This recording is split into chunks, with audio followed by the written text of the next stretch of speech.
പറയാണ്, ഒരിക്കലും കളവിന് സാധ്യതയില്ലാത്ത സത്യം മാത്രം പറഞ്ഞ നബിതങ്ങൾ പറഞ്ഞില്ലേ, നിങ്ങളുടെ ശരീരത്തിന്റെ നിറമോ നിന്റെ ശരീരത്തിന്റെ വണ്ണമോ വർണ്ണമോ കാണുന്ന വിധത്തിൽ വസ്ത്രം ധരിച്ചാൽ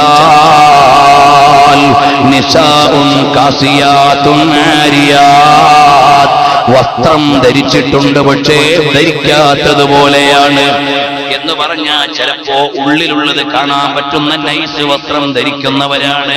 അല്ലെങ്കിൽ ഇന്ന് കുറച്ച് ബനിയൻ ടൈപ്പ് ചുരിദാർ ഇറങ്ങിയിട്ടുണ്ട്, ബലൂൺ പോലെ വലിച്ചു കയറ്റി നടക്കുന്നത്. എന്റെ പെങ്ങന്മാരെ, കാലിന്റെയും കൈയുടെയും ശരീരത്തിന്റെയും ഘടനകൾ ചുളിവ് തെറ്റാതെ വടിവ് തെറ്റാതെ മറ്റുള്ളവർക്ക് മനസ്സിലാകുന്ന നിലക്കുള്ള വസ്ത്രം ധരിച്ചാൽ ലാ യദ്ഖുലുൽ ജന്ന, അവര് സ്വർഗത്തിൽ കടക്കുന്നതല്ല. വലാ യജിദിന റീഹഹാ,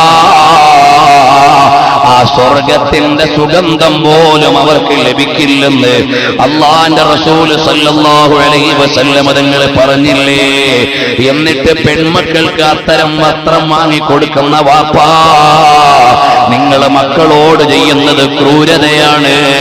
ബുദ്ധിയും തന്റെ ഇടവുമൊക്കെയുള്ള പെങ്ങളെ, നിനക്ക് ഹബീബായ നബിതങ്ങളോട് സ്നേഹമുണ്ടെങ്കിൽ ആ ഹബീബായ സല്ലല്ലാഹു അലൈഹി വസല്ലം തങ്ങളുടെ വാചകങ്ങളോട് ബഹുമാനമുണ്ടെങ്കിൽ നീ ആ വൃത്തികെട്ട വസ്ത്രധാരണത്തിൽ നിന്ന് മാറി അല്ലാഹുവിന്റെ ദീന് പഠിപ്പിച്ച രീതിയിലേക്ക് വരണേ.